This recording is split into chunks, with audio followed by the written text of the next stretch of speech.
Hi, I'm Buck, your personal tour guide to the Federal Reserve. I'm here to introduce you to one of the most complex but effective institutions in the United States. But don't worry, I'll explain it all in plain English. Just beside me is a roadmap of where we're going. Together, we'll walk through the Federal Reserve System, literally. And along the way, I'll show you just what goes on around here and why it's important. By the end of this tour, you too will be able to explain the Federal Reserve in plain English. There is no other agency of government which can overrule actions that we take. There is no other agency of government which can overrule actions that we take. There is no other agency of government which can overrule actions that we take. That would effectively be a takeover of monetary policy by the Congress, a repudiation of the independence of the Federal Reserve, which would be highly destructive to the stability of the financial system, the dollar, and our national economic situation. The Federal Reserve does not own any gold at all. We have not owned gold since 1934.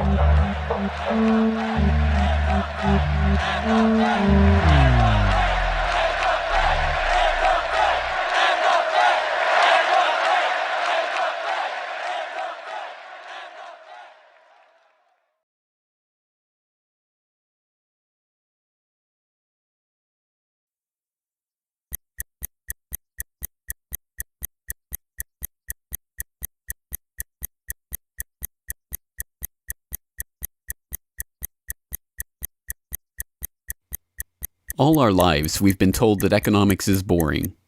It's dull. It's not worth the time it takes to understand it. And all our lives, we've been lied to.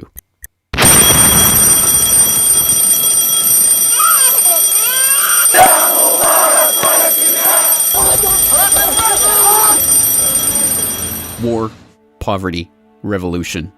They all hinge on economics, and economics all rests on one key concept. Money. Money. It is the economic water in which we live our lives. We even call it currency. It flows around us, carries us in its wake, drowns those who are not careful. We use it every day, in nearly every transaction we conduct. We spend our lives working for it, worrying about it, saving it, spending it, pinching it. It defines our social status. It compromises our morals.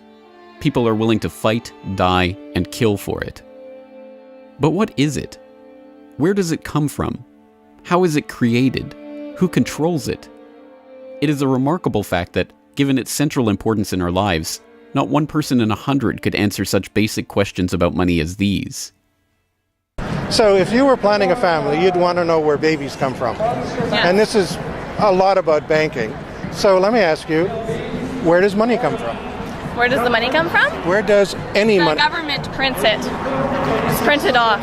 Where does money come from? How is new money created? By labor. People work and produce wealth, and the money is supposed to match that wealth. Where does money come from? Well, I have a pretty different outlook on money. It actually comes from like trees, right? But why is this? How could we be so ignorant about a topic of such importance? Where does money come from is a basic, childlike question. So why is our only response the childlike answer meant as a joke? It grows on trees. Such a profound state of ignorance could not come about naturally. From the time we are children, we are curious about the world and eager to learn about the way it works. And what could lead to a better understanding of the way the world works than a knowledge of money, its creation and destruction? Yet discussion of this topic is fastidiously avoided in our school years and ignored in our daily life.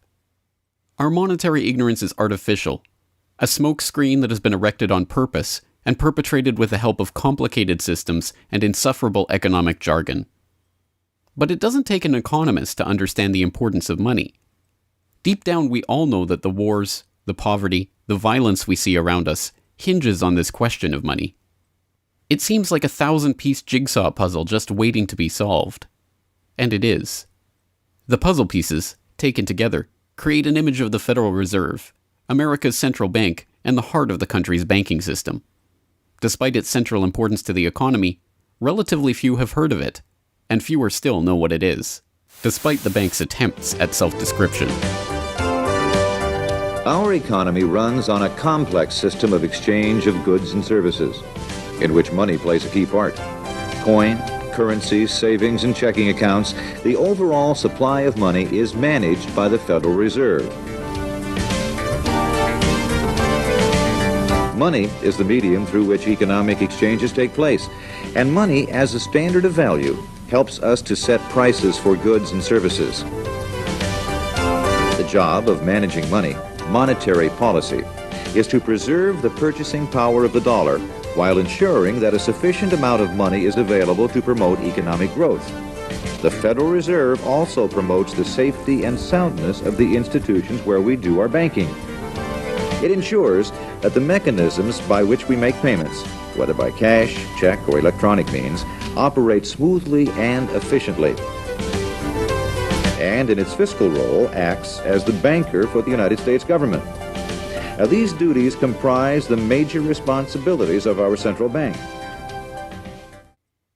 But in order to really understand the Federal Reserve, we must first understand its origins and context. We must deconstruct the puzzle. The first piece of that puzzle lies here, in the White House. This is where the Federal Reserve Act, then known as the Currency Bill, was signed into law after passing the House and Senate in late December 1913. The New York Times of Christmas Eve 1913 described the festive scene. The Christmas spirit pervaded the gathering. While the ceremony was a little less impressive than that of the signing of the Tariff Act on October 3rd last in the same room, the spectators were much more enthusiastic and seized every occasion to applaud.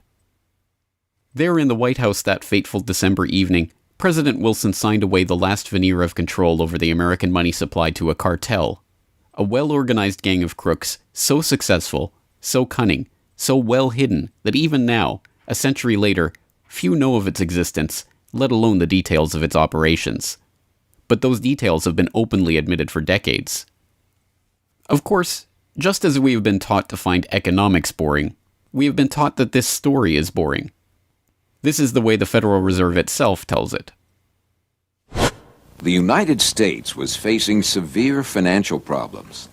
At the turn of the century, most banks were issuing their own currency, called banknotes.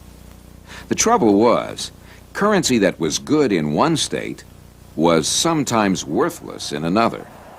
People began to lose confidence in their money, since it was only as sound as the bank that issued it. Fearful that their bank might go out of business, they rushed to exchange their banknotes for gold or silver.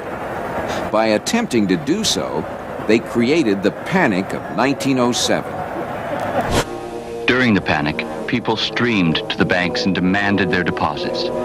The banks could not meet the demand. They simply did not have enough gold and silver coin available. Many banks went under. People lost millions of dollars. Businesses suffered. Unemployment rose, and the stability of our economic system was again threatened. Well, this couldn't go on. If the country was going to grow and prosper, some means would have to be found to achieve financial and economic stability. To prevent financial panics like the one in 1907, President Woodrow Wilson signed the Federal Reserve Act into law in 1913. But this is history as told by the victors, a revisionist vision in which the creation of a central bank to control the nation's money supply is merely a boring historical footnote, about as important as the invention of the zipper or an early 20th century hula hoop craze. The truth is that the story of the secret banking conclave that gave birth to that Federal Reserve Act is as exciting and dramatic as any Hollywood screenplay or detective novel yarn, and all the more remarkable for the fact that it is all true. We pick up the story, appropriately enough, under cover of darkness. It was the night of November 22nd, 1910, and a group of the richest and most powerful men in America were boarding a private rail car at an unassuming railroad station in Hoboken, New Jersey. The car, waiting with shades drawn to keep onlookers from seeing inside, belonged to Senator Nelson Aldrich, the father-in-law of billionaire heir to the Rockefeller dynasty, John D. Rockefeller Jr. A central figure on the influential Senate Finance Committee where he oversaw the nation's monetary policy, Aldrich was referred to in the press as the general manager of the nation. Joining him that evening was his private secretary Shelton, and a who's who of the nation's banking and financial elite. A. Pyatt Andrew, the Assistant Treasury Secretary, Frank Vanderlip, President of the National City Bank of New York, Henry P. Davison, a senior partner of J.P. Morgan Company, Benjamin Strong Jr., an associate of J.P. Morgan and president of Bankers Trust Co., and Paul Warburg, heir of the Warburg banking family and son-in-law of Solomon Loeb of the famed New York investment firm Kuhn, Loeb and Company. The men had been told to arrive one by one after sunset to attract as little attention as possible. Indeed, secrecy was so important to their mission that the group did not use anything but their first names throughout the journey so as to keep their true identity secret even from their own servants and waitstaff. The movements of any one of them would have been reason enough to attract the attention of New York's voracious press, especially in an era where banking and monetary reform was seen as a key issue for the future of the nation. A meeting of all of them, now that would surely have been the story of the century. And it was. Their destination? The secluded Jekyll Island off the coast of Georgia, home to the prestigious Jekyll Island Club whose members included the Morgans, Rockefellers, Warburgs, and Rothschilds.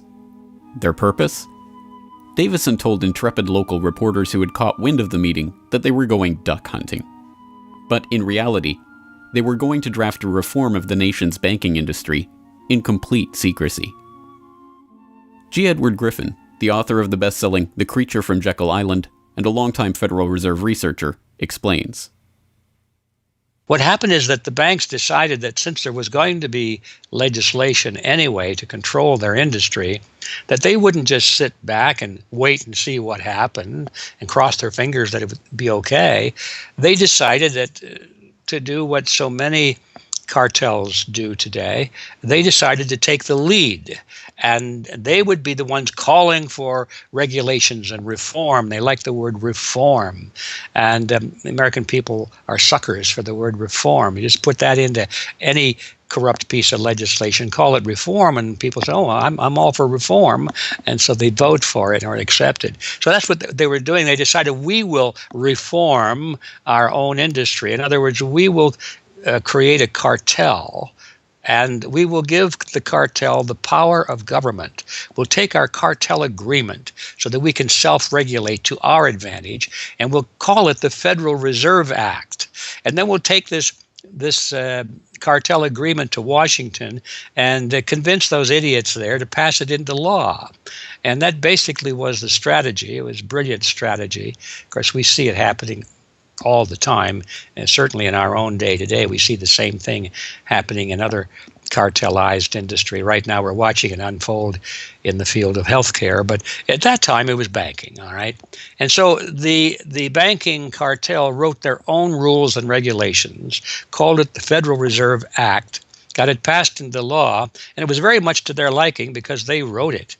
And in essence, what they had created is a set of rules which made it possible for themselves to regulate their industry, but they went even beyond that. In fact, it's clear to me when I was reading their letters and their conversations at the time and the debates that they never dreamed that Congress would go along and also give them the right to issue the nation's money supply. I mean, not only were they now going to regulate their own industry, which is what they started out as wanting to do, but they got this incredible gift that they didn't dream would be given to them, although they were negotiating for it. And that was Congress gave them the authority to issue the nation's money. And Congress gave away the sovereign right to issue the nation's money to the private banks. And so all of this was in the Federal Reserve Act, and the American people were joyous because they were told and they were convinced that this was finally a means of controlling this big creature from Jekyll Island. Amazingly enough, they were successful, not just in conspiring to write the legislation that would eventually become the Federal Reserve Act, but in keeping that conspiracy a secret from the public for decades. It was first reported on in 1916 by Bertie Charles Forbes, the financial writer who would later go on to found Forbes magazine. But it was never fully admitted until a quarter century later, when Frank Vanderlip wrote a casual admission of the meeting in the February 9, 1935 edition of the Saturday Evening Post. I was as secretive, indeed as furtive, as any conspirator. I do not feel it is any exaggeration to speak of our secret expedition to Jekyll Island as the occasion of the actual conception of what eventually became the Federal Reserve System. Over the course of their 9 days of deliberation at the Jekyll Island Club, they devised a plan so overarching, so ambitious, that even they could scarcely imagine that it would ever be passed by Congress. As Vanderlip put it, discovery of our plan, we knew, simply must not happen, or else all our time and effort would be wasted. If it were to be exposed publicly that our particular group had got together and written a banking bill, that bill would have no chance whatever of passage by Congress. So what precisely did this conclave of conspirators devise at their Jekyll Island meeting?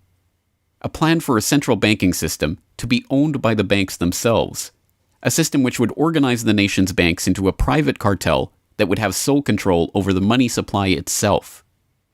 At the end of their 9-day meeting, the bankers and financiers went back to their respective offices content in what they had accomplished. The details of the plan changed between its 1910 drafting and the eventual passage of the Federal Reserve Act, but the essential ideas were there. But ultimately, this scene on Jekyll Island, too, is just one piece of a larger puzzle. And like any other puzzle piece, it has to be seen in its wider context for the bigger picture to become visible. To understand the other pieces of the puzzle and their importance in the creation of the Federal Reserve, we have to travel backward in time. The story begins in late 17th century Europe. The 9 Years' War is raging across the continent as Louis XIV of France finds himself pitted against much of the rest of the continent over his territorial and dynastic claims. King William III of England, devastated by a stunning naval defeat, commits his court to rebuilding the English navy. There's only one problem: money. The government's coffers have been exhausted by the waging of the war, and William's credit is drying up. A Scottish banker, William Patterson, has a banker's solution. A proposal to form a company to lend £1 million to the government at 6% plus £5,000 management fee, with the right of note issue. By 1694, the idea has been slightly revised, a £1.2 million loan at 8% plus £4,000 for management expenses. But it goes ahead. The magnanimously titled Bank of England is created. The name is a carefully constructed lie, designed to make the bank appear to be a government entity. But it is not. It is a private bank owned by private shareholders for their private profit, with a charter from the king that allows them to print the public's money out of thin air and lend it to the crown. What happens here at the birth of the Bank of England in 1694 is the creation of a template that will be repeated in country after country around the world. A privately controlled central bank lending money to the government at interest, money that it prints out of nothing. And the jewel in the crown for the international bankers that creates this system is the future economic powerhouse of the world, the United States. In many important respects, the history of the United States is the history of the struggle of the American people against the banksters that wish to control their money. By the 1780s, with colonies still fighting for independence from the crown, the bankers will get their wish. In 1781, the United States is in financial turmoil. The Continental, the paper currency issued by the Continental Congress to pay for the war, has collapsed from overissue and British counterfeiting. Desperate to find a way to finance the end stages of the war, Congress turns to Robert Morris, a wealthy shipping merchant who was investigated for war profiteering just 2 years earlier. Now, as Superintendent of Finance of the United States from 1781 to 1784, he is regarded as the most powerful man in America, next to General Washington. In his capacity as Superintendent of Finance, Morris argues for the creation of a privately owned central bank deliberately modeled on the Bank of England that the colonies were supposedly fighting against. Congress, backed into a corner by war obligations and forced to do business with the bankers just like King William in the 1690s, acquiesces and charters the Bank of North America as the nation's first central bank. And exactly as the Bank of England came into existence loaning the British Crown £1.2 million, the BNA started business by loaning $1.2 million to Congress. By the end of the war, Morris has fallen out of political favor and the Bank of North America's currency has failed to win over a skeptical public. the BNA is downgraded from a national central bank to a private commercial bank chartered by the state of Pennsylvania. But the bankers have not given up yet. Before the ink is even dry on the Constitution, a group led by Alexander Hamilton is already working on the next privately owned central bank for the newly formed United States of America.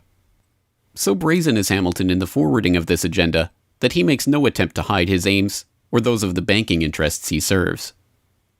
A national debt, if it is not excessive, will be to us a national blessing, he wrote in a letter to James Duane in 1781. It will be a powerful cement of our union. It will also create a necessity for keeping up taxation to a degree which, without being oppressive, will be a spur to industry. Opposition to Hamilton and his debt-based system for establishing the finances of the U.S. is fierce. Led by Jefferson and Madison, the bankers and their system of debt enslavement is called out for the force of destruction that it is, with Thomas Jefferson writing, "The spirit of war and indictment, since the modern theory of the perpetuation of debt, has drenched the earth with blood and crushed its inhabitants under burdens ever accumulating." Still, Hamilton proves victorious. The first Bank of the United States is chartered in 1791 and follows the pattern of the Bank of England and the Bank of North America almost exactly. A privately owned central bank with the authority to loan money that it creates out of nothing to the government. In fact, it is the very same people behind the new bank as were behind the old Bank of North America. It was Alexander Hamilton, Robert Morris's former aide, who first proposed Morris for the position of financial superintendent, and the director of the old Bank of North America, Thomas Willing, is brought in to serve as the first director of the first Bank of the United States. Meet the new banking bosses, same as the old banking bosses. In the first 5 years of the bank's existence, the U.S. government borrows $8.2 million from the bank, and prices rise 72%. By 1795, when Hamilton leaves office, the incoming Treasury Secretary announces that the government needs even more money and sells off the government's meager 20% share in the bank, making it a fully private corporation. Once again, the U.S. economy is plundered while the private banking cartel laughs all the way to the bank that they created. By the time the bank's charter comes due for renewal in 1811, the tide has changed for the money interests behind the bank. Hamilton is dead, shot to death in a duel with Aaron Burr. The bank-supporting Federalist Party is out of power. The public are wary of foreign ownership of the central bank, and what's more, don't see the point of a central bank in time of peace. Accordingly, the charter renewal is voted down in the Senate, and the bank is closed in 1811. Less than a year later, the U.S. is once again at war with England. After 2 years of bitter struggle, the public debt of the U.S. has nearly tripled from $45.2 million to $119.2 million. With trade at a standstill, prices soaring, inflation rising, and debt mounting, President Madison signs the charter for the creation of another central bank, the Second Bank of the United States, in 1816. Just like the two central banks before it, it is majority privately owned and is granted the power to loan money that it creates out of thin air to the government. The 20-year bank charter is due to expire in 1836, but still in his first term, President Andrew Jackson has already vowed to let it die prior to renewal. Believing that Jackson won't risk his chance for re-election in 1832 on the issue, the bankers forward a bill to renew the bank's charter in July of that year, 4 years ahead of schedule. Remarkably, Jackson vetoes the renewal charter and stakes his re-election on the people's support of his move. In his veto message, Jackson writes in no uncertain terms about his opposition to the bank. Whatever interest or influence, whether public or private, has given birth to this act, it cannot be found either in the wishes or necessities of the executive department, by which present action is deemed premature, and the powers conferred upon its agent not only unnecessary, but dangerous to the government and country. It is to be regretted that the rich and powerful too often bend the acts of government to their selfish purposes. If we cannot at once, in justice to interests vested under improvident legislation, make our government what it ought to be, we can at least take a stand against all new grants of monopolies and exclusive privileges, against any prostitution of our government to the advancement of the few at the expense of the many, and in favor of compromise and gradual reform in our code of laws and system of political economy. The people side with Jackson, and he's re-elected on the back of his slogan, "Jackson and no bank." The president makes good on his pledge. In 1833, he announces that the government will stop using the bank and will pay off its debt. The bankers retaliate in 1834 by staging a financial crisis and attempting to pin the blame on Jackson, but it's no use. On January 8, 1835, President Jackson succeeds in paying off the debt, and for the first and only time in its history, the United States is free from the debt chain of the bankers. In 1836, the Second Bank of the United States charter expires, and the bank loses its status as America's central bank. It is 77 years before the bankers can regain the jewel in their crown, but it is not for lack of trying. Immediately upon the death of the bank, the banking oligarchs in England react by contracting trade, removing capital from the US, demanding payment in hard currency for all exports, and tightening credit. This results in a financial crisis known as the Panic of 1837, and once again Jackson's campaign to kill the bank is blamed for the crisis. Throughout the late 19th century, the United States is rocked by banking panics brought about by wild banking speculation and sharp contractions in credit. By the dawn of the 20th century, the bulk of the money in the American economy has been centralized in the hands of a small clique of industrial magnates, each with a near monopoly on a sector of the economy. There are the Astors in real estate, the Carnegies and the Schwabs in steel, the Harrimans, Stanfords, and Vanderbilts in railroads, the Millens and the Rockefellers in oil. As all of these families start to consolidate their fortunes, they gravitate naturally to the banking sector. And in this capacity, they form a network of financial interests and institutions that centered largely around one man, banking scion and increasingly America's informal central banker in the absence of a central bank, John Pierpont Morgan. John Pierpont Morgan, or Pierpont as he prefers to be called, is born in Hartford, Connecticut in 1837 to Junius Spencer Morgan, a successful banker and financier. Morgan rides his father's coattails into the banking business, and by 1871 is partnered in his own firm, the firm that was eventually to become J.P. Morgan and Company. It is Morgan who finances Cornelius Vanderbilt's New York Central Railroad. It is Morgan that finances the launch of nearly every major corporation of the period, from AT&T to General Electric to General Motors to DuPont. It is Morgan who buys out Carnegie and creates the United States Steel Corporation, America's first billion-dollar company. It is Morgan who brokers a deal with President Grover Cleveland to save the nation's gold reserves by selling $62 million worth of gold to the Treasury in return for government bonds. And it is Morgan who, in 1907, sets in motion the crisis that leads to the creation of the Federal Reserve. That year, Morgan begins spreading rumors about the precarious finances of the Knickerbocker Trust Company, a Morgan competitor and one of the largest financial institutions in the United States at the time. The resulting crisis, dubbed the Panic of 1907, shakes the U.S. financial system to its core. Morgan puts himself forward as a hero, boldly offering to help underwrite some of the faltering banks and brokerage houses to keep them from going under. After a bout of hand-wringing over the nation's finances, a congressional committee is assembled to investigate the Money Trust, the bankers and financiers who brought the nation so close to financial ruin and that wield such power over the nation's finances. The public follows the issue closely, and in the end a handful of bankers are identified as key players in the Money Trust's operations, including Paul Warburg, Benjamin Strong Jr., and J.P. Morgan. Andrew Gavin Marshall, editor of the People's Book Project, explains. At the beginning of the 20th century, there was an investigation following the greatest of these financial panics, which was in 1907. And this investigation was on what was called the Money Trust, which found that three banking interests, J.P. Morgan, National City Bank, and the Citibank of New York, I believe it was, basically controlled the entire financial system. So three banks. And the public hatred towards these institutions was unprecedented. There was an overwhelming consensus in the country for establishing a central bank, but there were many different interests in pushing this, and everyone had sort of their own specific purpose behind advocating for a central bank. So to represent the most people, you had farmer interests, populists, progressives, who were advocating a central bank because they couldn't take the recurring panics, but they wanted government control of a central bank.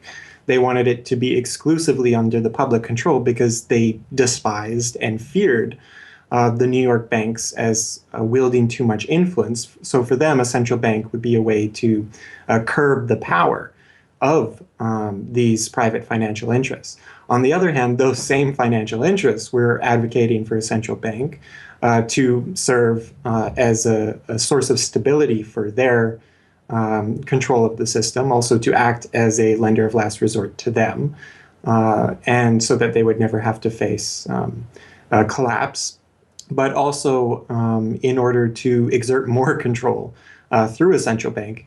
The private New York banking community wanted a central bank under the exclusive control of them. There's a shocker. So you had all these various different interests which converged. Of course, the most influential happened to be the New York financial houses, which were more aligned with European financial houses than they were with any other element in American society. The main individual behind the founding of the Federal Reserve was Paul Warburg, who was a partner with Kuhn, Loeb and Company, European banking house. His brothers were prominent bankers in Germany at that time, and he had, of course, close connections with every major financial and really big industrial firm in the United States and most of those existing in Europe. And he was discussing all these ideas with his fellow compatriots in advocating for a central bank. In 1910, Warburg got the support of a senator named Senator Aldrich, whose family later married into the Rockefeller family. Again, I'm sure just a coincidence, but Aldrich invited Warburg and a number of other bankers to a private secret meeting on Jekyll Island, just off the coast of Georgia, where they met in 1910 to discuss the construction of a central bank in the United States, but one which, of course, would be owned and serve the interests of the private bankers. Aldrich then, in 1911, presented this as the Aldrich Plan or the Aldrich Bill in the U.S. Congress, and it was actually voted out. The public, suspicious of Senator Aldrich's banking connections, ultimately reject the Jekyll Island Cabal's Aldrich Plan. The cabal does not give up, however. They simply revise and rename their plan, giving it a new public face, that of Senator Robert Owen and Representative Carter Glass. In the end, the money trust that was behind the Panic of 1907 uses the public's own outrage against them to complete their consolidation of control over the banking system. The newly retitled Federal Reserve Act is signed into law on December 23, 1913, and the Fed begins operations the next year.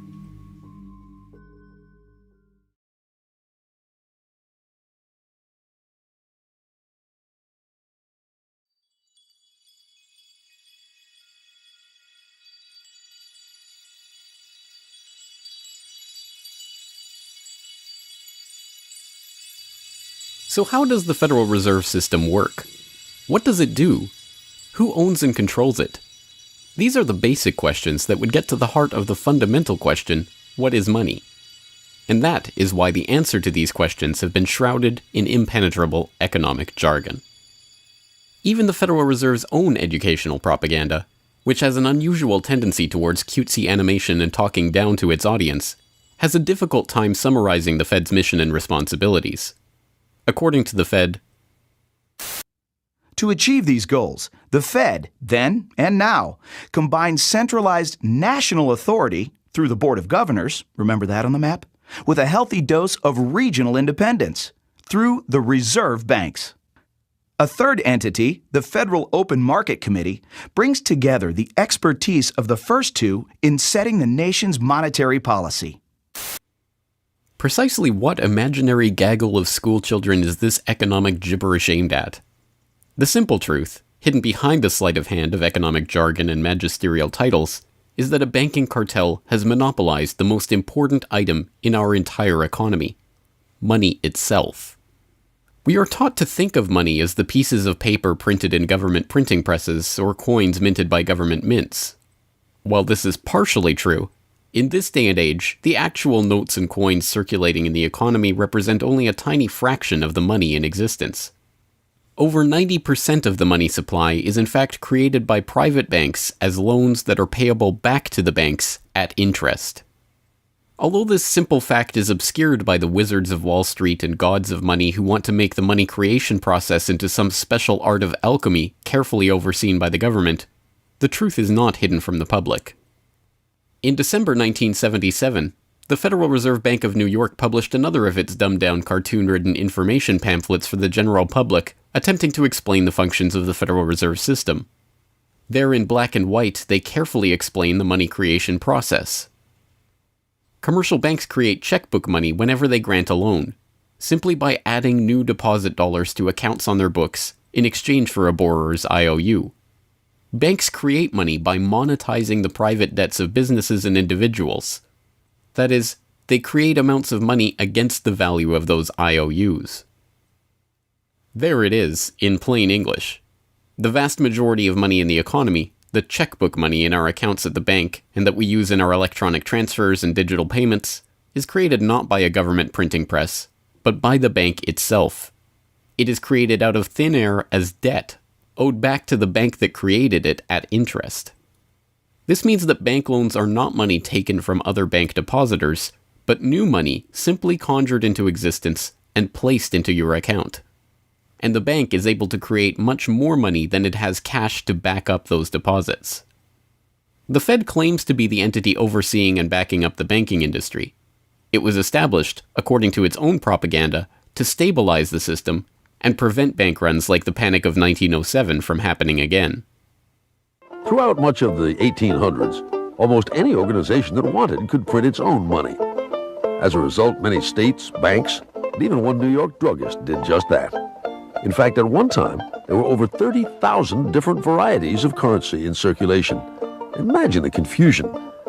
Not only were there multitudes of currencies, some were redeemable in gold and silver, others were backed by bonds issued by regional governments. It was not unusual for people to lose faith both in the value of their currency and in the entire financial system. With many people trying to withdraw their deposits at once, sometimes the banks didn't have enough money on hand to pay their depositors. Then, when the funds ran out, the banks suspended payment temporarily, and some even closed. People lost their entire savings, and sometimes regional economies suffered. Obviously, something had to be done. And in 1913, something was. In that year, President Woodrow Wilson signed into effect the Federal Reserve Act. This act created the Federal Reserve System to provide a safer and more stable monetary and banking system. If that was indeed its aim, it signally failed to do so in running up one of the greatest bubbles in American history to that point in the 1920s, just a decade after its creation. The popping of that bubble, of course, led directly into the Great Depression and one of the greatest periods of mass poverty in American history. Economists have long argued that the Fed itself was the cause of the Depression by its complete mismanagement of the money supply. As former Federal Reserve Chairman Ben Bernanke admitted in a speech commemorating Fed critic Milton Friedman's 90th birthday, regarding the Great Depression, "You're right, we did it. We're very sorry. But thanks to you, we won't do it again." Price stability is another cited tenet of the Federal Reserve's mandate.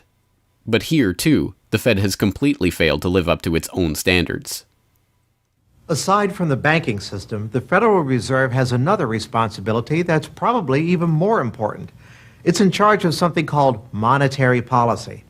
Basically, it means trying to keep prices stable to avoid inflation. Say you buy a CD today for $14. But what if next year the price of the CD jumped to $20 or $50? Not because of a change in supply or demand, but because all prices were going up. That's inflation. There are a lot of different causes of inflation, but one of the most important is too much money. The Fed can adjust the money supply by injecting money into the system electronically or by withdrawing money from the economy. Think of it. The Federal Reserve has the ability to create money and make it disappear. What's most important is what happens as a result. Anytime the supply of money is altered, the effects are felt throughout the economy. The Fed's methods have changed over time to take advantage of the latest computers and electronics, but its mission remains the same: to aim for stable prices, full employment, and a growing economy. 100 years ago, in 1913, the Fed was created, and we've marked it with a vertical line there. Consumer prices now are about 30 times higher than they were when the Fed was created in 1913. Paper money, too, is the responsibility of the Federal Reserve. Hence, the dollars in circulation are not Treasury notes, not bills of credit, but Federal Reserve notes, debt-based notes backed up, ultimately, by the government's own promise to pay. It's sovereign bonds backed up by the taxpayers themselves. At one time, the Federal Reserve banks were legally required to keep large stockpiles of gold in reserve to back up these notes. But that requirement was abandoned, and today the notes are backed up mostly by government securities. The Fed no longer keeps any actual gold on its books, but gold certificates issued by the Treasury and valued not at the spot price of $1,300 per troy ounce, but an arbitrarily fixed statutory price of $42 2/9 per ounce. But I do have one question. During the crisis or any time that you're aware of, has the Federal Reserve or Treasury participated in any gold swaps arrangements? We don't. The Federal Reserve does not own any gold at all. We have not owned gold since 1934. So we have not engaged in any gold swaps. But it appears on your balance sheet that you hold gold. What appears on our balance sheet is gold certificates. When we turned before 1934, the Federal Reserve did own gold. We turned that over by law to the Treasury and received in return for that gold certificates. If the Treasury entered into, because under the Exchange Stabilization Fund, I would assume they probably have the legal authority to do it. They wouldn't be able to do it then because you have the securities for essentially all the gold? No, we have no interest in the gold that is owned by the Treasury.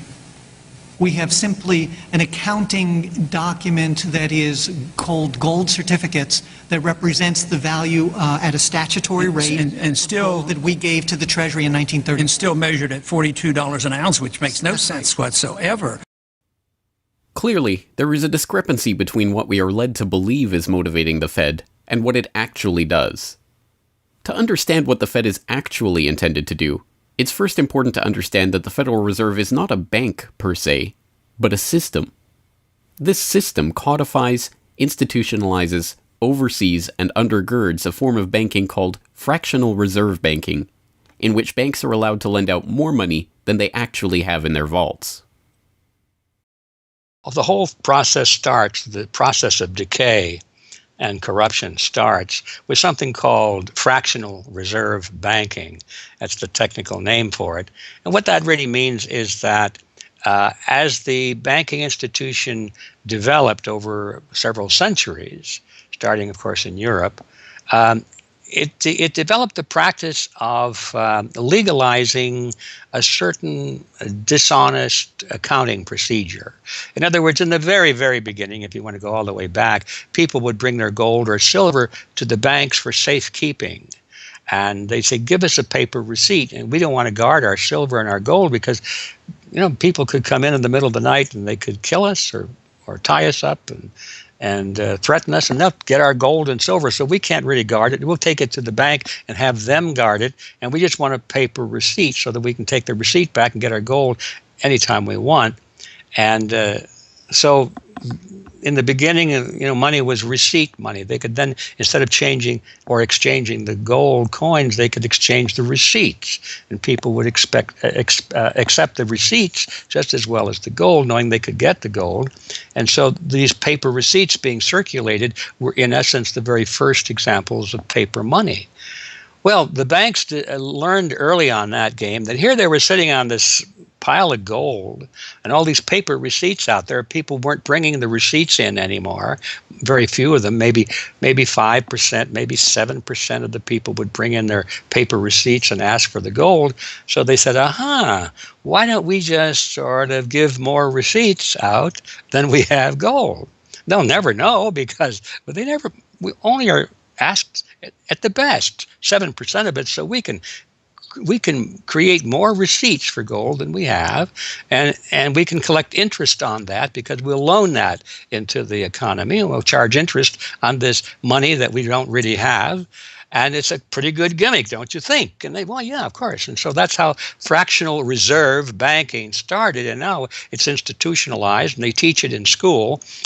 No one ever questions the integrity of it or the ethics of it. They say, well, that's the way banking works. And isn't it wonderful that we now have this flexible currency and we have prosperity and all of this sort of thing? So it all starts with this concept of fractional reserve banking. The trouble is with that is it works most of the time, but every once in a while, there are a few ripples that come along that are a little bit bigger than the other ripples, and maybe one of them is a wave, and more than 7% will come in and ask for their gold.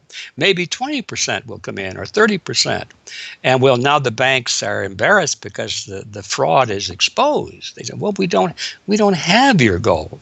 What do you mean you don't have my gold? I gave it to you and put it on deposit, and you said you'd safeguard it. Well, we don't have it. We loaned it out. So then the word gets out, and everybody and their uncle comes and lines up for their gold. And of course, they don't have it, and the banks are closed. They have bank holidays, and the banks are embarrassed. They go out of business. People lose their savings, and you have these terrible banking crashes that were ricocheting all around the world prior to this time. And that's what caused the concern. One of the things that caused the concern of the American people, they didn't want that anymore. They wanted to put a stop to that. And that was the whole purpose, supposedly, of the Federal Reserve System, is to put a stop to that. But since the people who designed the plan to put a stop to it were the very ones who were doing it in the first place, you can not be surprised that their solution was not a very good one insofar as the American people were concerned. Their solution was to expand it. Not to control it, but to expand it. See, prior to that time, this little game of fractional reserve banking was localized at the state level. Each state was doing its own little fractional reserve banking system. Each state, in essence, had its own Federal Reserve. Central banks were authorized by state law to do this sort of thing, and that was causing all this problem. And so the Federal Reserve came along and said, well, no, we're not going to do this at the state level anymore because look at all the problem it's causing. We're going to consolidate it all together, and we're going to do it at the national level. The key to this system, of course, is who controls this incredible power to regulate the economy by setting reserve requirements and targeting interest rates. The answer to this question, too, has been deliberately obscured.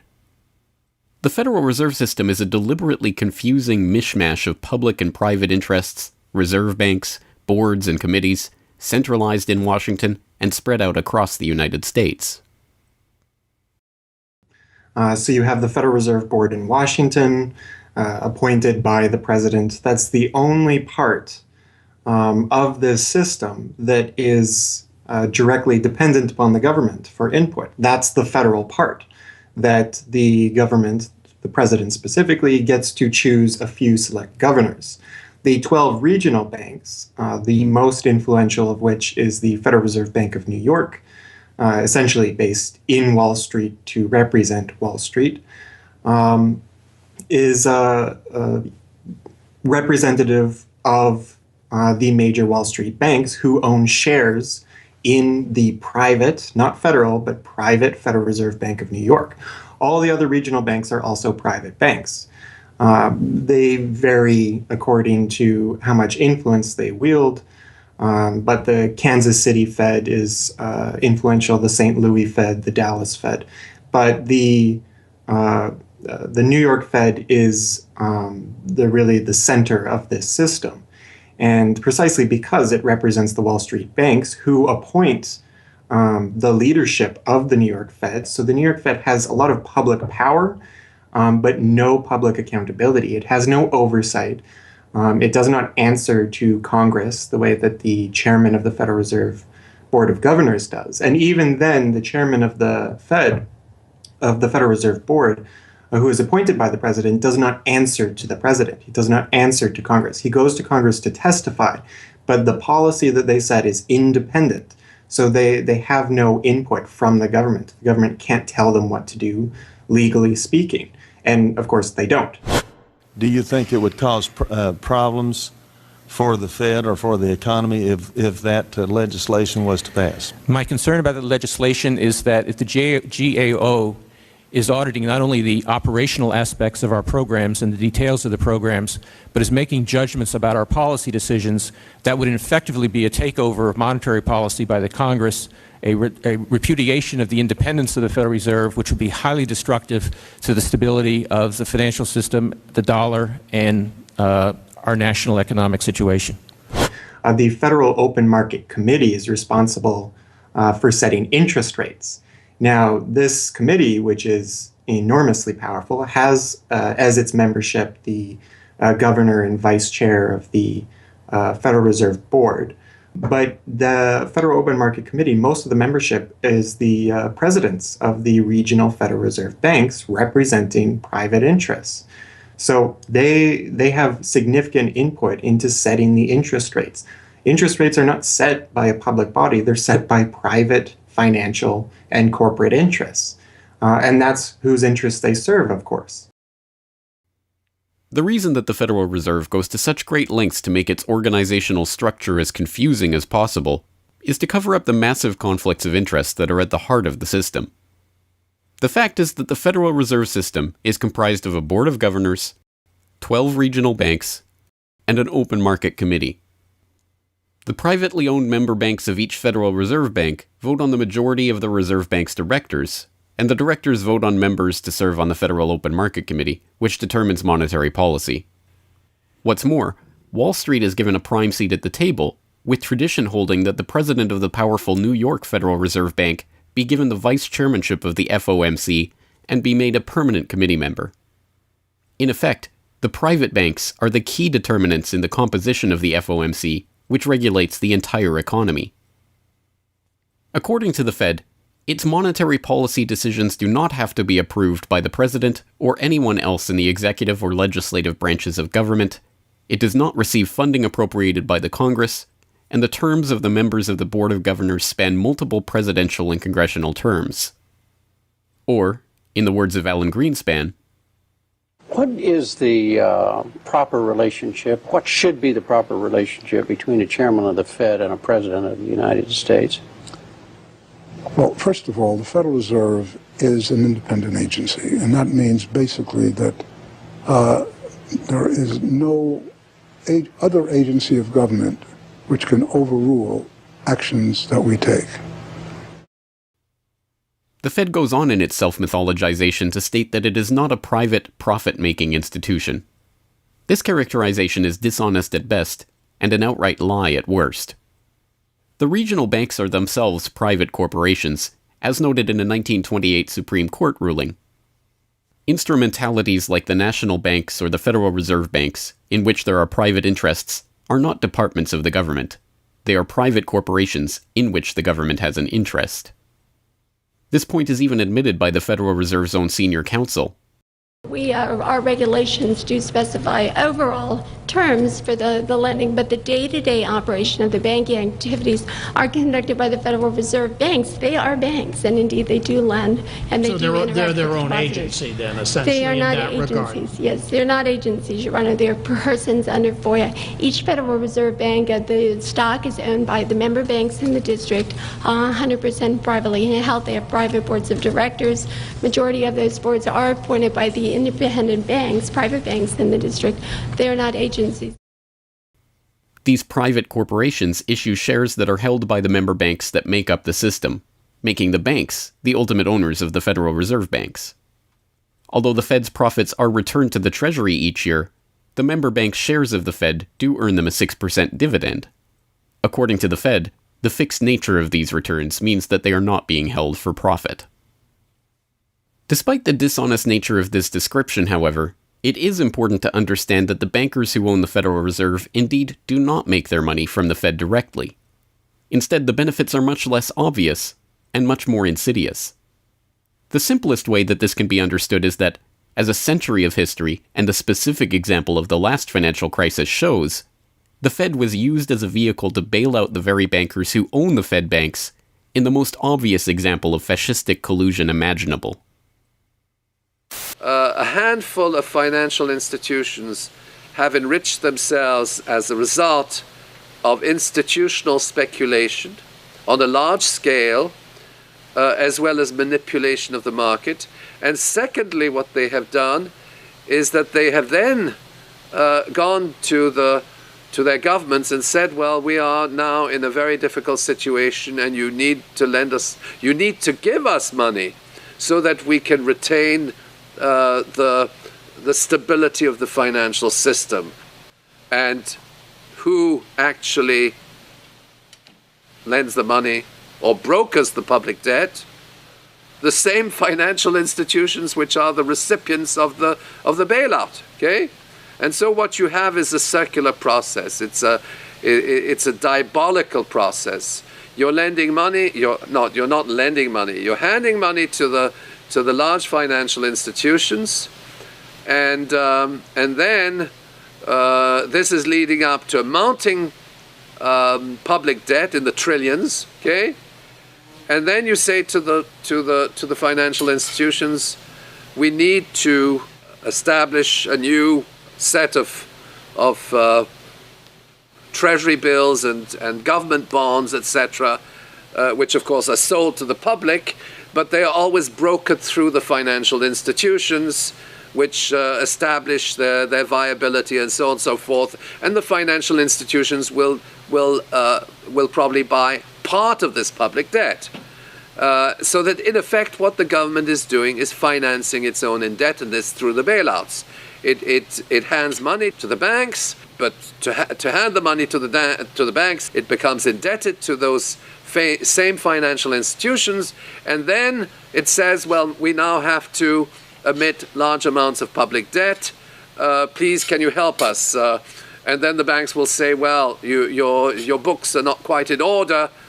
And then the government will say, well, obviously they're not in order because we've just handed you $1.4 trillion of bailout money, and we're now in a very difficult situation, so we need to borrow money from the people who are, in fact, the recipients of the bailout. So this is really what we're dealing with. We're dealing with a circular process. The 2008 crisis and subsequent bailouts are merely the latest and most brazen examples of the fundamental conflicts of interest at the heart of America's privately owned central banking system. Beginning with the collapse of Lehman Brothers in September of that year, the Federal Reserve embarked on an unprecedented program of bailouts and special zero-interest lending facilities for the very banks that had caused the subprime meltdown in the first place. By the cartelization of the Federal Reserve structure, and thus not by accident, it was the very bank presidents who had overseen their banks' lending practices that ended up in the director positions of the Federal Reserve banks that voted on where to direct the trillions of dollars in bailout money. And unsurprisingly, they directed it toward their own banks. A stunning 2011 Government Accountability Office report examined $16 trillion of bailout facilities extended by the Fed in the wake of the crisis and exposed numerous examples of blatant conflicts of interest. Jeffrey Immelt, chief executive of General Electric, served as a director on the board of the Federal Reserve Bank of New York, at the same time the Fed provided $16 billion in financing to General Electric. JP Morgan Chase chief executive Jamie Dimon, meanwhile, was also a member of the board of the New York Fed during the period that saw $391 billion in Fed emergency lending directed to his own bank. In all, Federal Reserve Board members were tied to $4 trillion in loans to their own banks. These funds were not simply used to keep these banks afloat, but actually to return these Fed-connected banks to a period of record profits in the same period that the average worker saw their real wages actually decrease and the economy on Main Street slow to a standstill. Ben Bernanke, at that time the chairman of the Federal Reserve Board of Governors, was confronted about these conflicts of interest by Senator Bernie Sanders upon the release of the GAO report in June 2012. Senator, you raised an important point, which is that this is not something the Federal Reserve created. This is in the statute. Congress in the Federal Reserve Act said this is the governance of the Federal Reserve, and more specifically that bankers would be on the board. And 6 out of 9. Sorry? 6 out of 9 in the regional banks are come from the banking industry. That's correct, and that is in the law. And right. I'll answer your question, though. The answer to your question is that Congress set this up. We have tried, I think we've made it into something useful and valuable. We do get information from it.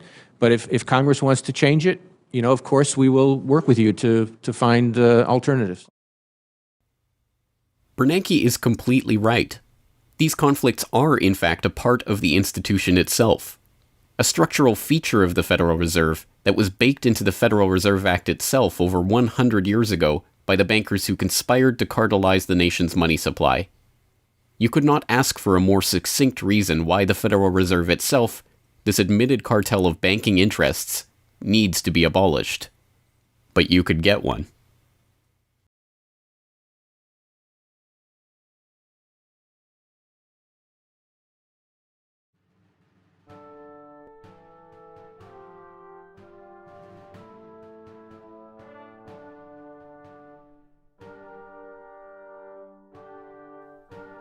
We now know that for centuries, the people of the United States have been at war with the international banking oligarchs.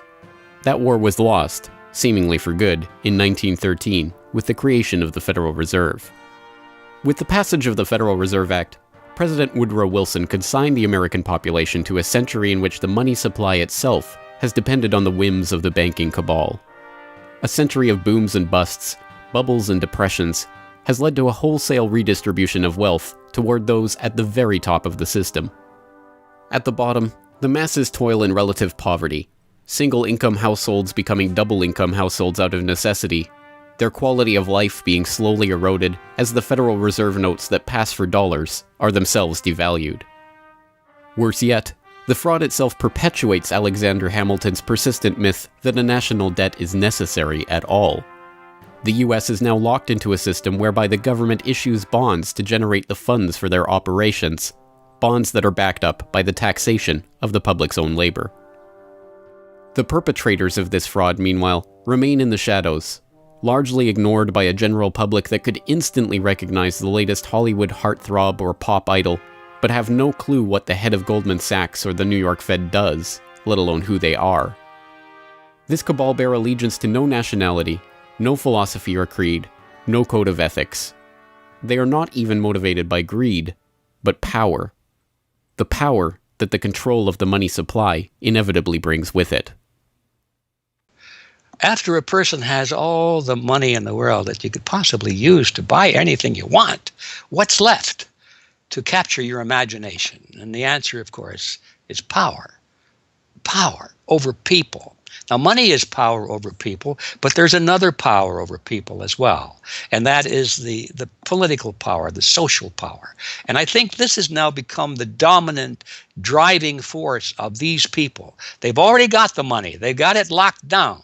Now they're striving for this new world order, as their name for it. They want all of the world into one political unit, which they dominate, not only with money, but with military and psychological means and education and media and propaganda. They want total control over every human on the planet.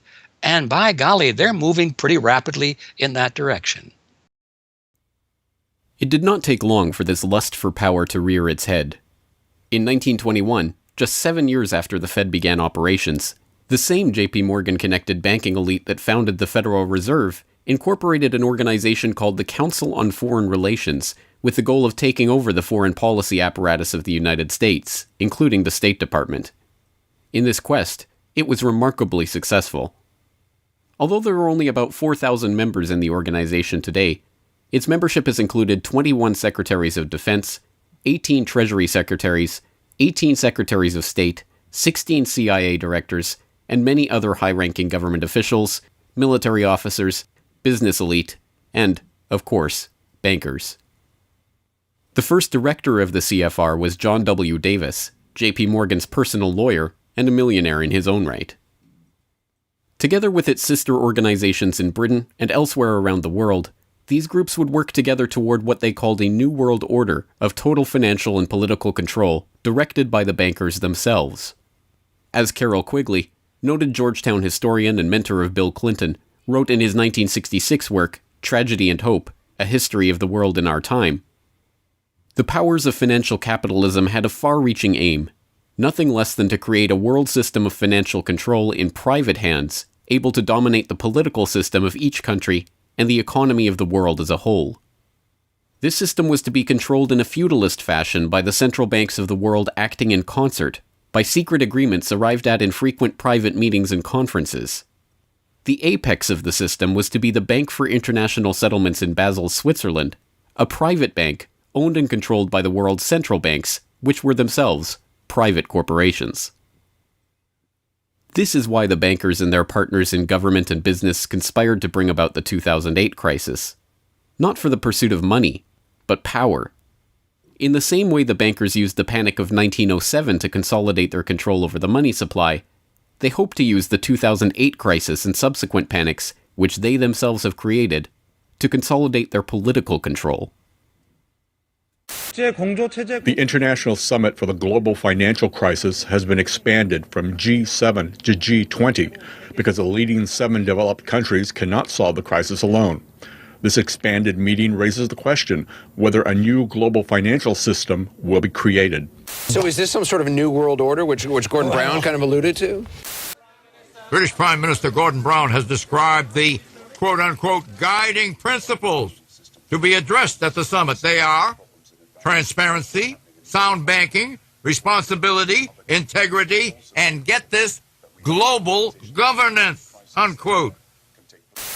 I think a new world order is emerging, and with it the foundations of a new and progressive era of international cooperation.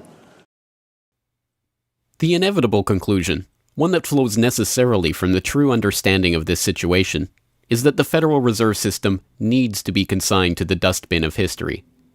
After a century of enslavement, it is time for the American public to finally throw off the bankers' debt chains. If there was ever a point in human history to start questioning alternatives, this would be it. And to think that where we are and simply say, oh, well, this is the best of our options. How many of the best options lead to self-destruction?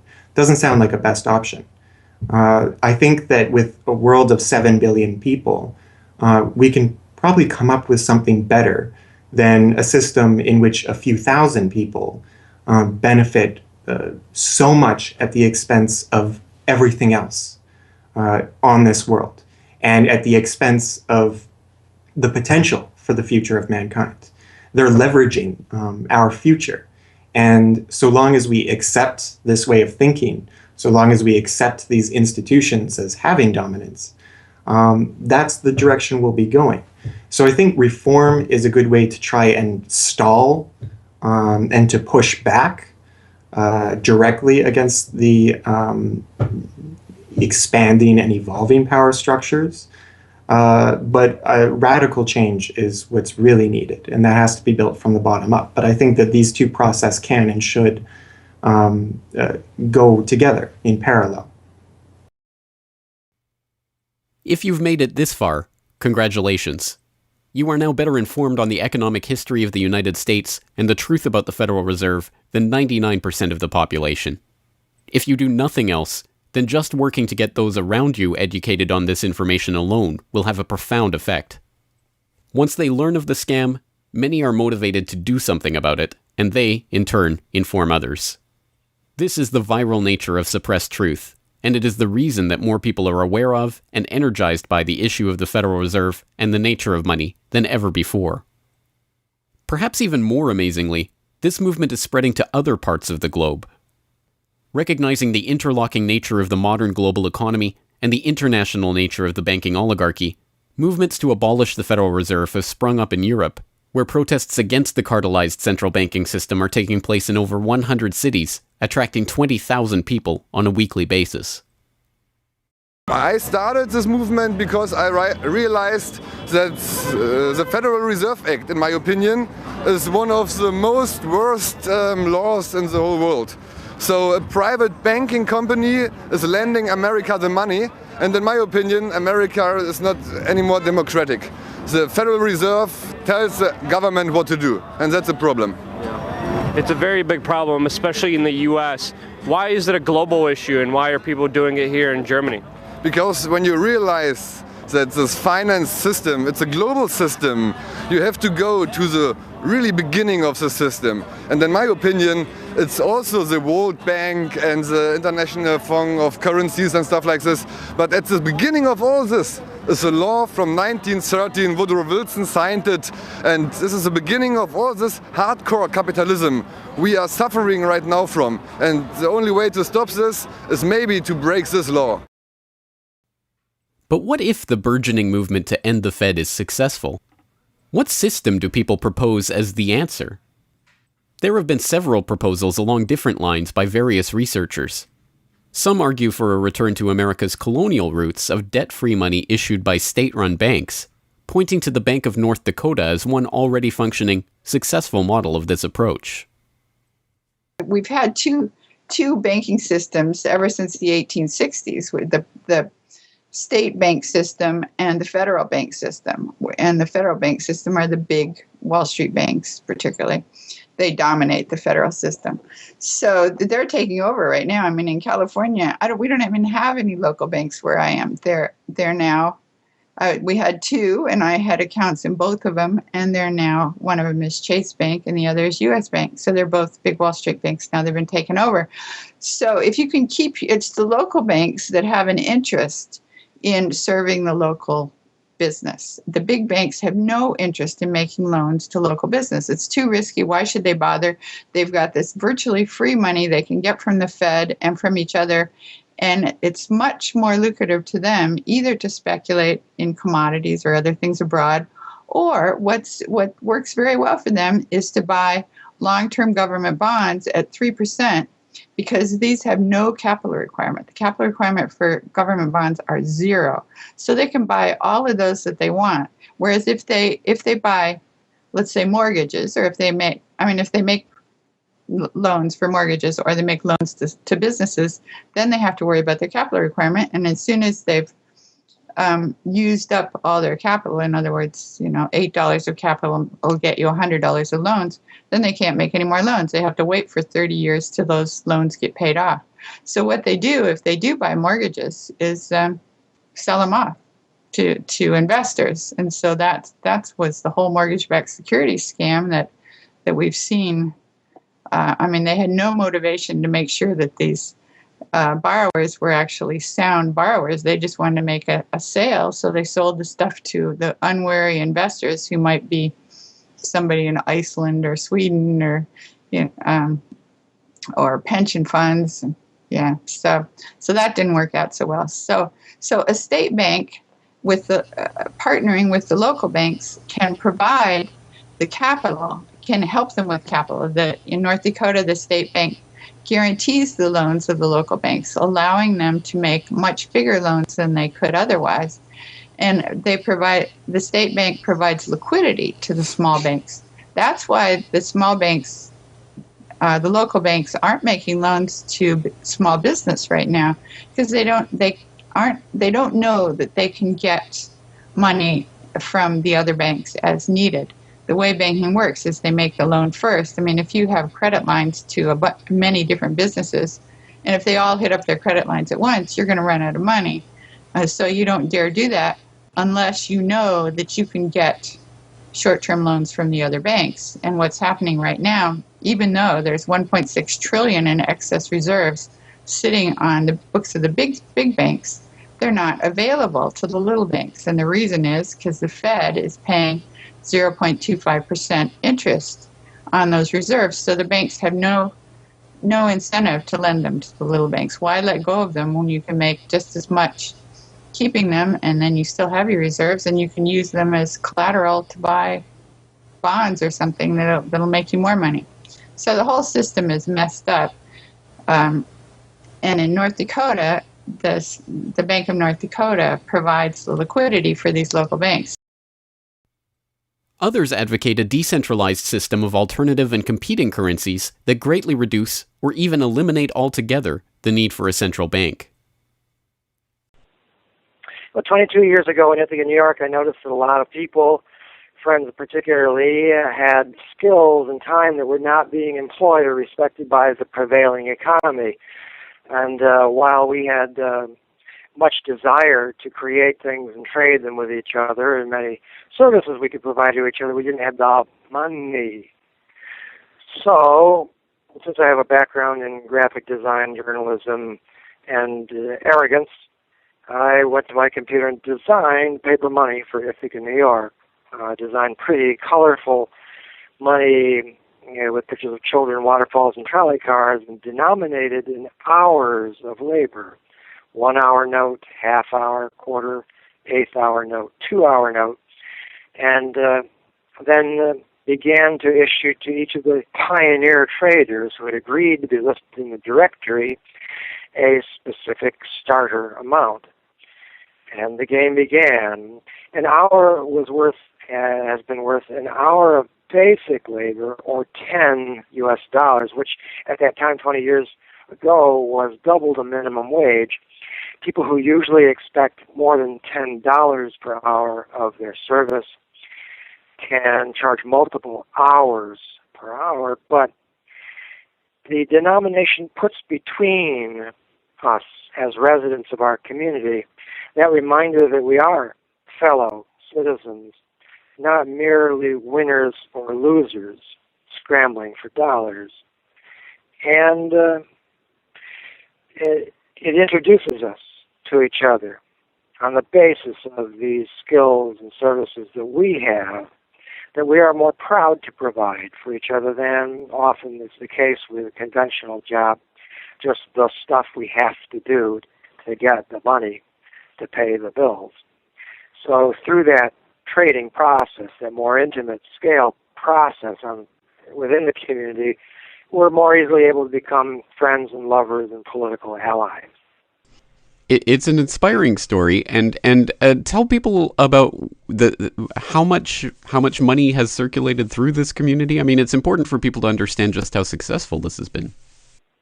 Because we're not a computer system, we don't have a specific volume of trading recorded, but by the grapevine, by phone surveys, and over the years watching the money move, we were able to guess very reliably at several $1 million equivalent of this money has transacted over those years, making loans without charging interest up to $30,000 value, which is the fundamental monetary revolution in our system.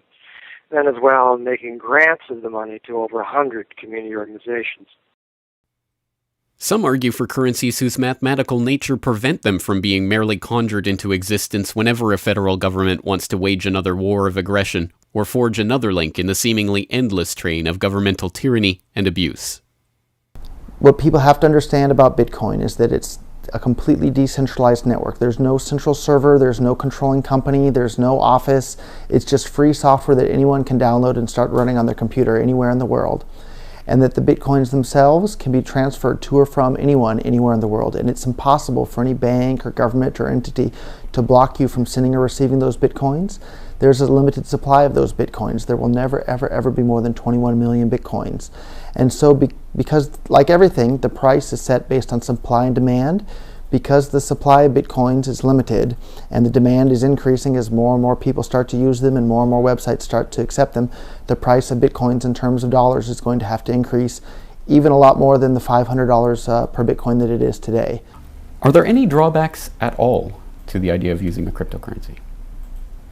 If you're part of the current power elite that can just print money at will to spend on whatever you feel like, then yeah, the world switching over to Bitcoin is probably not going to benefit you. But if you're one of the normal people that aren't working for the Federal Reserve or any central bank that's printing money to pay to your friends and that sort of thing, then a Bitcoin world is a wonderful thing for you. Sound money, cryptocurrencies, state banks, LETS programs, self-issued credit. These and many other solutions have all been proposed, and many of them are in use in different localities today.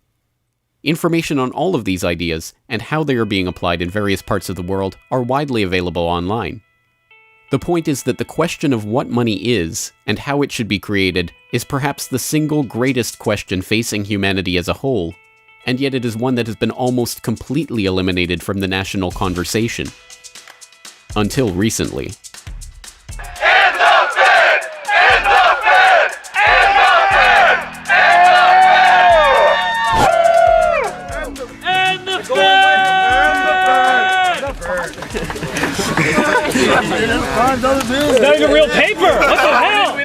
And the Fed! And the Fed! And the Fed! And the Fed!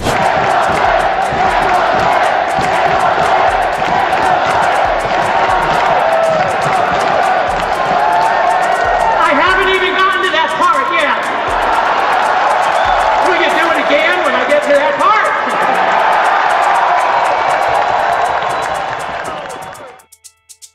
And so the rest of the story is now in our hands. Once we understand the scam that has taken place, the gradual consolidation of wealth and power in the hands of an elite few banking oligarchs, and the growing impoverishment of the masses, all in the name of banking funny money created out of nothing and loaned to the public at interest, we can choose to get active or to do nothing at all. For those who choose to get active, there are some steps that you can take to help change the course of the system. First, follow the links and resources from the transcript of this documentary at corbettreport.com/Federal Reserve to familiarize yourself with the history, the connections, and the functions of the Federal Reserve System. If you can't explain this material to yourself, then you will never be able to teach it to others. Secondly, begin reaching out to others to bring them up to speed on the issue. It can be as simple as broaching this conversation in the Monday morning water cooler talk, or passing out a copy of this documentary, or sending out links to this information to your email list. Insert this topic into your conversations. When people start talking about the national debt, or the state of the economy, or other political talking points, get them to question the roots of these issues, and why there is a national debt at all. Thirdly, when you are able to find or create a group of like-minded people in your area who are engaged with the issue, start a study group on the issue and its solutions. The study group can help source alternative or complementary currencies in the local area, or, if none exist already, the group can form the basis for a community of local businesses and customers who are willing to start experimenting with ways to wean themselves off of the Federal Reserve notes. Fourthly, use the resources at corbettreport.com, including the Federal Reserve information flyer, or hold DVD screenings, to attract interest in your group and draw others into studying the true nature of the monetary system. The work of building up an alternative to the current system can seem daunting, even at times overwhelming. But it is important to keep in mind that the Federal Reserve System that seems so monolithic today has only been around for 1 century. Central banks have been defeated in America before, and they can be defeated again. The question of how we decide to change this system is not rhetorical. It will either be answered by an informed, engaged, active population working together to create viable alternatives and to dismantle the current system, or it will be answered by the same banking oligarchy that has been controlling the money supply, and indeed the lifeblood of the country, for generations. Now, 1 century after the creation of the Federal Reserve System, we have a choice to make. Whether the next century, like the one before it, will be a century of enslavement, or, transformed by the actions and choices that we make in the light of this knowledge, a century of empowerment.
Hello, this is James Corbett of CorbettReport.com, the writer, producer, director, narrator, and just about everything else you can imagine with regards to the documentary that you just finished watching, Century of Enslavement, The History of the Federal Reserve. As I mentioned towards the end of that documentary, if you've made it this far, then you are now better informed about the Federal Reserve, its origins, what it is, how it functions, and why it must be opposed than 99% of the general public. And if you've made it this far, then you are obviously one of the very few who is very eager and motivated to join the rising tide of free humanity that is seeking to throw off the debt chains of the banksters in the United States and around the world. And if you are so motivated, then I have some treats for you. I have some resources that I'd like to direct you to. As I mentioned again towards the end of that documentary, there are some resources up at corbettreport.com that I hope will help you in your quest to better inform yourself and better inform others about the Federal Reserve System. Because once again, if you can't explain this to yourself, then how could you ever hope to explain it to anyone else? So I think the first quest that we must all engage in is to improve our own understanding of the Federal Reserve System and how it functions, and then to spread that information to others. And on that note, once again, if you go to corbettreport.com, you'll be able to find, first and foremost, this documentary itself is, of course, 100% freely available online, which you would know because you're watching this right now. So, of course, there will be links to the YouTube version of this documentary or the downloadable MP4 version on my website. There's also audio MP3 files available for download. All of those, again, freely open to the public, and I do encourage you to send them out to others if you do find it to be a valuable resource yourself. And once you're there at corbettreport.com, you'll find not only the documentary itself, but also a transcript of the documentary, complete with hyperlinks to all of the source documents, videos, articles, all of the information that was used to compile this documentary. So I hope that will be a valuable resource, again, for people who are looking to put this information together in a way that makes sense in their own head, and so that they can see where all of this information is coming from, much of it sourcing from the Federal Reserve itself. So I hope that the hyperlinked transcript will be valuable to people out there who are seeking to broaden their understanding of these topics. And you will also find there a news information pamphlet that I have put together with the help of Mike Krentz of MikeKrentz.com, a graphic designer who's helped me out a lot behind the scenes on the website. As you can tell from the graphics on this documentary, I'm not a graphic designer myself by trade or by training. So I certainly do appreciate Mike's help in putting this information pamphlet together.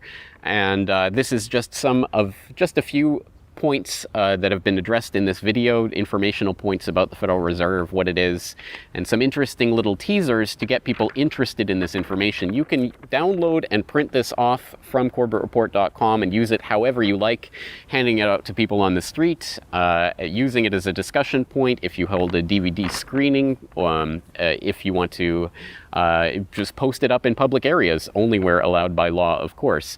Once again, this is freely available for download and for you to print out and to use to help spread information about the Federal Reserve System. And it's available both in color and black and white and should print nicely onto standard 8.5 by 11 letter size paper. So that will all be up there at the website, along with, of course, an actual DVD version of this documentary. Once again, if you do find this information useful, then I hope you will try to spread it to others. There are a lot of people who prefer the online link, but there will be some people who you cannot reach online. For those people, and for yourself, if you so desire, here is a physical hard copy that you can order from corbettreport.com for 2,000 Japanese yen. That's about 20 Federal Reserve notes. Because unfortunately, we are trapped in this debt-based bankster-led system. So we do all require these pieces of paper in order to put a roof over our head and food on the table, myself included. So your support is obviously greatly appreciated. And for that 2,000 Japanese yen, about 20 Federal Reserve notes, you'll receive this documentary. Disc 1 containing the documentary itself. Disc 2, the full 1-hour interview with G. Edward Griffin. So I think, again, a valuable resource for people who are looking for more information about the Federal Reserve. So that's available at corbettreport.com, along with all of this that we've talked about here, the information pamphlet, the hyperlink transcript, all of the various formats this is available in. Once again, I've tried to make this as straightforward as possible and also as detailed as possible so that you can start to further your own exploration and understanding of this system that we're facing.